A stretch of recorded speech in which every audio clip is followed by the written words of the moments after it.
Americans before the event, and they were all saying, I think so-and-so will finish, I think you'll finish first, and they thought he would finish 8th, and he won it, and he set a world record a few months later.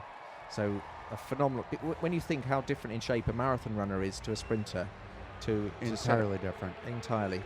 So I don't think It speaks to how great an athlete he is. Yeah, so I'll be cheering for Richard. I don't think he'll do it here because it takes him too long to get going, and he's more, so the 200 is more suited to him. So anyway, that's who I know.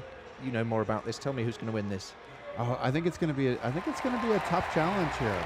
Shaquille Vance definitely is somebody who could be in it. We have the world record holder Earl Connor from Canada, but he's retired and then come back, so he's still trying to gain some of his form. I think actually I would go with the German, with Heinrich POPOW. Reardon looks good. The faster athletes are generally in the middle here.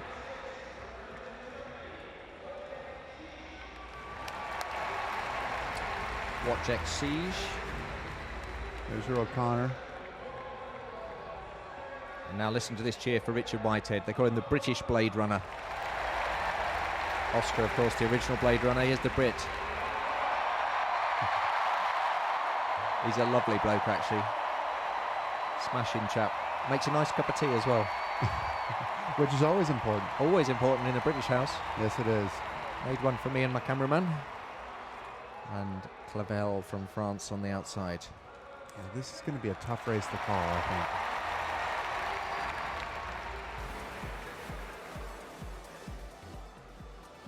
So I'm actually gonna change over, and I'm gonna go with the old guy, just because I feel kind of partial. You're changing horses midstream. Which I am. So I'm gonna go with Earl Connor. I'm gonna go with the existing world record holder who's come out of retirement to come back and race. Okay.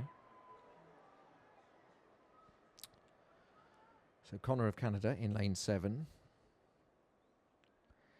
And other people to watch out for: Popow of Germany in 4, Reardon of Australia in 5, Siege of Germany in 6.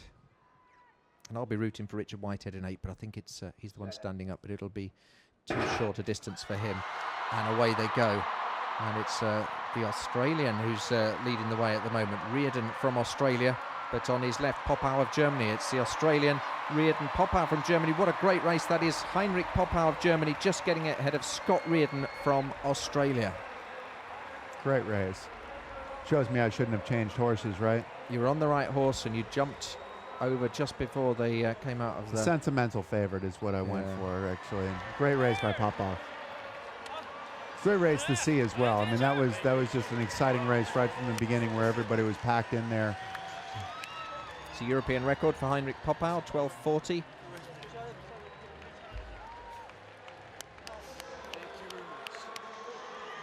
can see him just squeezing every last little bit of energy out of that race. And Richard Whitehead, who came in second last, but you can just see he has a straight-legged running style. He's always going to be at a disadvantage.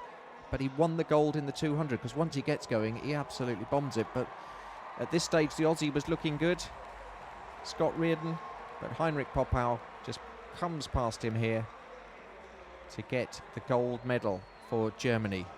Silver for Australia, and Siege of Germany gets the bronze as well with the season's best, 12:52. Earl Connor, who you picked late in the day, came 4th ahead of the Frenchman.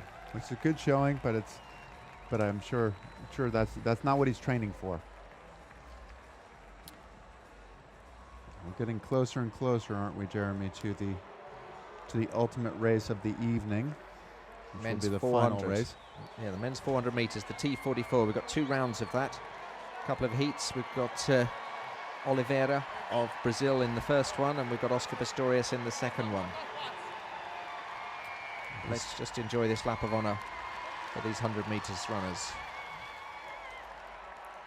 Starting to get the Oscar messages through from all the South African viewers watching. Go Oscar, says Fee Geezer.